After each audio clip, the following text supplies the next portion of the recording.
Hey everyone, really fast. My name is Caitlin Benson, and first thing I want to say is congratulations to everybody. We did it. We survived teaching in grad school during this coronavirus time, which I think is so amazing. And I just want to commend everybody for making it. We did it, y'all. On to my my dream project. I first want to say with this, it was really important to me that this particular project embody cultural relevance for my students and also mathematics. So I was trying to think to myself, what could I do to kind of make that happen? I tried to redesign a unit, and talking about lines and things. Um, I tried to approach this as what would be fun, what would be something that the kids would engage in, and then how could how could I make this be something that's sustaining, essentially. So I made this project. It took longer than I thought it was gonna take, just because I kind of made this from scratch, and I also used a resource that Liz gave me in her review of my things. I even bought the book for it. Um, so I tried to revise it the best that I could to fit what my students needed in order to accomplish the task, but then also B, the mathematics that was there. So in thinking about this project, I really wanted it to have elements that the students could easily access. So like even for the first page here, as far as new media tools, I decided, you know what, I'm gonna go for it, gonna insert some videos that kind of shows that even though this is a dance fundraiser, that's the premise of the project, literally anybody can do it. So like this first video has Diddy doing a dance fundraiser during COVID, and then this other video here is like some elementary school kids that wanted to fundraise to have, I think it was better, what was it? It was like a better playground. So just trying to show my kids, you can literally fundraise for anything. I do want to say thank you to Liz, because she brought something interesting to my attention. I didn't know that if you had everything in all caps, when you have like the readers, it reads it as like each individual letter. So I couldn't really do anything about the button here, but it definitely helped with all of the other aspects of this project. So like I said, I tried to make this kind of fun, so I made sure to try to include some gifts every now and oh, I didn't know that happened, but I tried to include some gifts every now and then, and I also included a lot of videos. So here you can see I made my own videos to kind of explain what the students are supposed to be doing within these particular tasks. And altogether there are 5 lessons. Each lesson is broken down into like 3 tasks. So you can also get to this particular page if you just hit student view. Like hitting student view automatically directs you here. You can choose to get to the lessons by, going here with the menu or doing the buttons. And I thought that the buttons would be nicer for students. So that way, they have like a central hub that they can come back to and easily maneuver through the website. For each particular lesson, oh, I guess not this one, but to start, I kind of had the students kind of go out on their own and find different venues or different banquet halls on their own. I think that kids should know how to search for things, and I think that this helps to build up their their technological literacy as to how to actually use Google to find whatever information. And then to capture this, it's just a Word document. Didn't know how to do copies of things, but I found out how to do it. So they can make their own copy and then, you know, easily share it.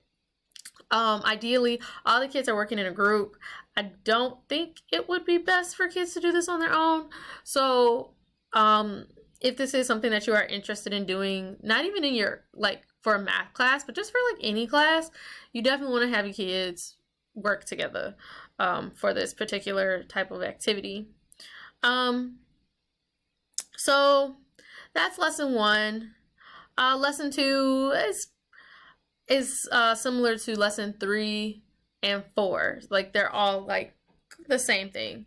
So the students get to choose 3 different venues, and then the first lesson they get to talk about the first venue, and they can choose it however you know, however they want. They click on the image here, they have their own copy, and then the copy itself I think is pretty amazing. It's an interactive notebook via Google Slides, and yeah, I know that kind of came in kind of glitchy, but that's neither here nor there.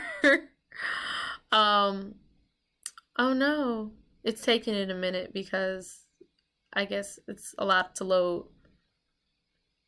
But the students get to interact with this Google slide, and they get to insert pictures of their venue. They get to insert pictures of their work. They get to type in it to record all of their things. And I thought that this was a pretty cool way to A, stay organized, but then also B, have the students be able to interact with themselves, because it's not about them telling me, it's them being able to come together. So yeah, we have this lovely Google Slides. Hopefully it'll, yeah, okay. It'll show you guys all the different hyperlinks and things that are in here too, just to kind of show them or link back to previous things that they've done. So that's enough about that. Another aspect to this particular project is that they are doing a screencast. I realize that the screencast itself, well, for my students, shouldn't be too difficult because they've done it before. So ideally, at least in my particular case, it would just be something that we would talk about in class as a refresher. But the new part of this that they've never seen before is Google Sheets and trying to make graphs with Google Sheets. So I made a video entailing how to make or how to input data and how to change things in Google Sheets to make, you know, the graph that they would need to show. And then last but not least, the students have to do a Flipgrid to kind of review what they learned from the lesson. So in this particular case, they have to say if they would choose their venue and why that is the case. So I figured it would be a nice, quick, simple, you know, hey, I like this, I don't like this, and they can explain why without having to write anything out. And also, it just seemed like it would be less stress for the students. And then, like, lesson 3 is the same as lesson 2. However, instead of having one graph, now they have to graph 2. As you guys can see, I made sure to include videos that I made to kind of explain to them what to do, because again, my students don't really know too much about Google Sheets. And then the last bit that they will be doing is bringing it all together. So after they've done all this research and they've looked at the numbers and made these graphs, oops, I did it again. Now it's their time to actually prove to me and their classmates why we should choose their particular venue. And the way that they can show this presentation is completely up to them. I made sure to list some of the different things that they could use, though granted for my kids, I'm pretty sure they would use like a Google Slides, maybe an iMovie, maybe even a Prezi. But I try to keep it open so that way they could choose what avenue they wanted to go down. And also they have to think of a way that we could fundraise for our, well, to pay for our menu, but also to donate money to a cause. So I know we had to include an article, or the article that we did in class. So to kind of give the students some inspiration, because normally they would think, oh yeah, bake sale, these type of things. I included the article here so that way they could maybe think of other ways in order to fundraise. I'd be interested personally to see if maybe they could do something on TikTok or even Snapchat, but we'll see. So yeah, this is pretty much it for my presentation, or for my project. I feel like I learned a lot.